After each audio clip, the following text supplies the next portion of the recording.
tal manera que tenemos otros dos eventos, que es la notificación mixta,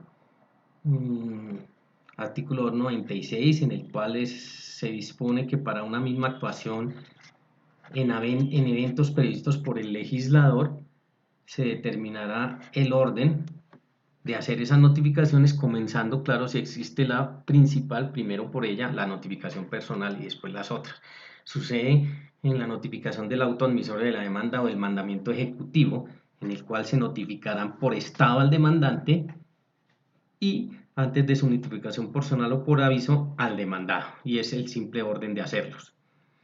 El cumplimiento de y notificación de medidas cautelares, artículo 298, que nos dice: las medidas cautelares se cumplirán inmediatamente antes de la notificación a la parte contraria del auto que la decrete. Esto se sigue manteniendo en Colombia para evitar que las personas insolventen, pero es una opción del accionante hacerlo antes o no. Lo prudente es pues hacerlo para efectivamente lograr que no se insolventen. Dice: las medidas cautelares se cumplirán inmediatamente antes de esa notificación a la parte contraria del auto que la decrete.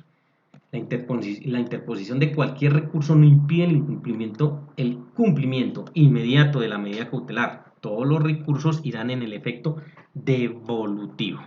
Y esto es precisamente amparando ese mismo o bajo ese mismo espíritu que nosotros mirábamos. El capítulo quinto nos habla de los actos procesales de terminación, entendiendo que el código habla de una terminación normal del proceso civil y una terminación anormal del proceso civil. Respecto a la primera, pues no hay ningún inconveniente. La terminación del proceso civil es con sentencia y ya hablamos de él como acto procesal también, que lo es de decisión. Y la terminación anormal, término con el cual no comparto, mucho más técnico, hubiese sido llamarlo terminación excepcional o extraordinaria del proceso civil, pero anormal no, porque anormal puede dar a pensar que se trata de un exabrupto jurídico, una situación ajena al derecho, y no es cierto. ¿Cuáles figuras las más importantes dentro de la terminación mal llamada normal del proceso civil? La transacción, artículo 312, dispone que en cualquier estado del proceso, inclusive con ocasión del cumplimiento de la sentencia, se puede transigir siendo el asunto susceptible de transacción. Debe solicitársele al juez de conocimiento, precisando su alcance, ¿cierto?, acompañando el documento que contenga la voluntad de esas partes, si lo puede presentar las partes o una sola de ellas. Si lo presenta una sola de ellas, pues correrle traslado a las otras partes por 3 días. Si se ajusta al derecho sustancial, por ejemplo, no se puede transigir sobre el estado civil de las personas, y eso es lo que después se verifica, por eso decíamos, siempre y cuando el asunto sea transigible, precisar si es celebrado por todas las partes y sobre la totalidad, y declarará por auto que es apelable en el suspensivo y terminaría en este evento de manera extraordinaria el proceso. Si recae sobre parte del litigio, lo anterior era sobre el total del litigio, si recae sobre parte del litigio, pues continuará respecto de las personas o aspectos no comprendidos, y lo precisa en el auto: fijación del litigio, auto interlocutorio también apelable en el efecto diferido. Por regla general, si termina por transacción, no hay costas, aunque pueden convenir otra cosa. Y si la transacción requiere licencia judicial, entonces el juez resuelve. Si necesita practicar otras pruebas, citará a la respectiva audiencia. Eso es en aquellos casos que requiera licencia judicial, cuando estemos hablando de incapaces. La transacción por entidades públicas. Entonces aquí, al igual que vimos en el allanamiento, en el artículo 313 nos habilita y dice: lo pueden hacer el representante de la nación, el departamento o el municipio autorizados, o por la respectiva ley o por la ordenanza o el acuerdo, y sabemos que también ahí está determinado el límite, que sabemos se hace generalmente con base en el número de salarios, en un número de salarios mínimos mensuales legales vigentes. Y si la transacción supera ese límite, pues la nación, o en cuanto a la nación, tendrá que llevarlo, tendrá que determinarse por ley, o la respectiva asamblea o el respectivo consejo autorizarán o no al gobernador o alcalde para que pueda transigir y hasta qué montos. Otra de las figuras es el desistimiento, y tenemos que hablar que con el Código General del Proceso ahora hay 2 clases de desistimiento: El desistimiento como tal, en el cual nos mencionan solo la palabra y tenemos que entender que es el desistimiento expreso. Entonces la persona así lo manifiesta, el interesado así lo manifiesta. Si nos dicen solo desistimiento, ya entendemos nosotros qué es el expreso. El otro será el tácito, que ya lo miraremos.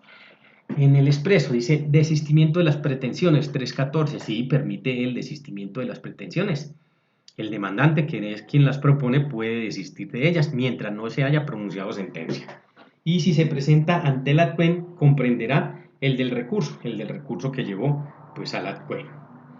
El auto que acepte ese desistimiento produce los mismos efectos de la sentencia, ¿cierto? Cosa juzgada y costa si hay lugar.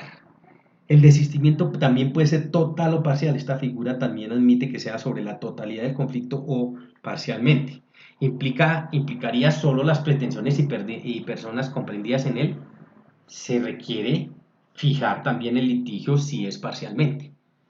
Y se requiere anuencia de la contraparte y que no se haya opuesto a la demanda y no impide promover un proceso posterior. En los casos del proceso de amojonamiento, la división de bienes comunes, que ya no está habilitada en el proceso divisorio entre nosotros, y la disolución, liquidación de sociedades conyugales, patrimoniales, civiles o comerciales, donde también es de recibo. El desistimiento debe ser incondicional, salvo acuerdo de las partes. Claro, ¿quién? Quien lo promueve, quien lo acciona, como en este caso que estamos hablando de la parte accionante. El desistimiento de la demanda principal no impide el trámite de la demanda de reconvención.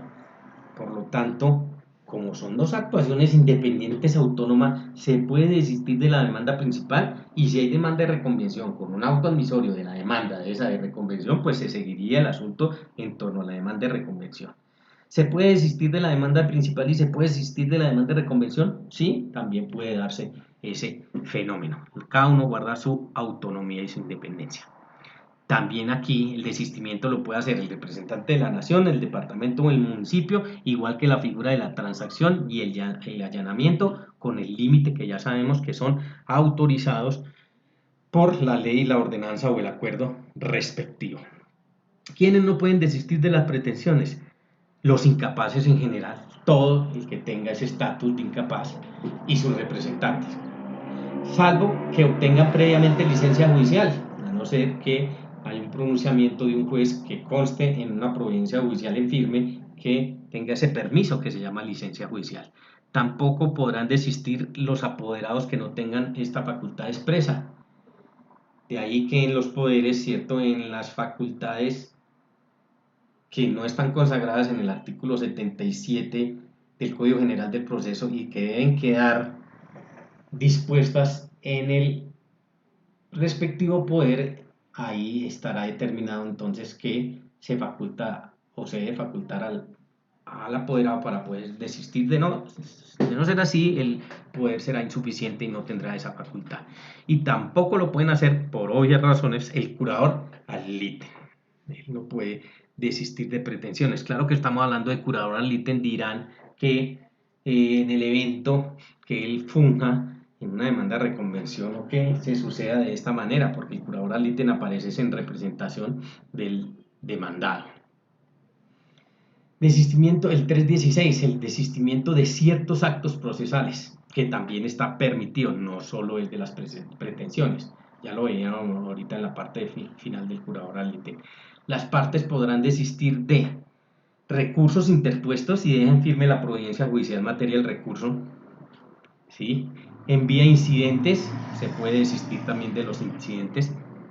Se puede desistir de las excepciones de fondo de mérito. ¿Quién? Pues el demandado, que es el único que las puede proponer, y no se podrá desistir de las pruebas practicadas. ¿Por qué? Porque aquí hay un principio en materia probatoria que dispone que esas pruebas que ya han sido practicadas ya dejan de pertenecer a las partes y ya pasan a ser del proceso, del expediente. Entonces ahí no aplicaría. En el auto que se acepta un desistimiento se condena en costas, perjuicios, pero se puede abstener de estas condenas. ¿Cuándo? 3 eventos. Cuando medie el común acuerdo, cuando se trate de un desistimiento de un recurso ante el juez que lo haya concedido o el tercer evento cuando se desista de los efectos de la sentencia favorable y en firme y que no estén vigentes las medidas cautelares. Entonces se tienen que dar todas esas situaciones procesales para que efectivamente podamos entonces, o se pueda mejor aceptar el desistimiento vía auto interlocutorio. También cuando el demandado no se oponga al desistimiento condicionado que presente el demandante respecto de condenas. Aunque el desistimiento debe ser incondicional, el demandante lo puede condicionar a que no lo condenen en costas y perjuicios. Obviamente que esta petición que él hace, pues esa solicitud se le corre traslado al demandado por 3 días, que puede hacer dos cosas. Una, oponerse y el juez se abstiene entonces de aceptar el desistimiento así solicitado, o si no se opone el juez decreta el desistimiento sin condena en costas y perjuicios. Pero mire que es una carga de la parte, en este caso de la parte demandada, porque quien está promoviendo el desistimiento es el accionante y entonces lo revalida corriéndole ese respectivo traslado. Bueno, entonces por hoy yo creo que podemos concluir nuestras conferencias correspondientes a esta sesión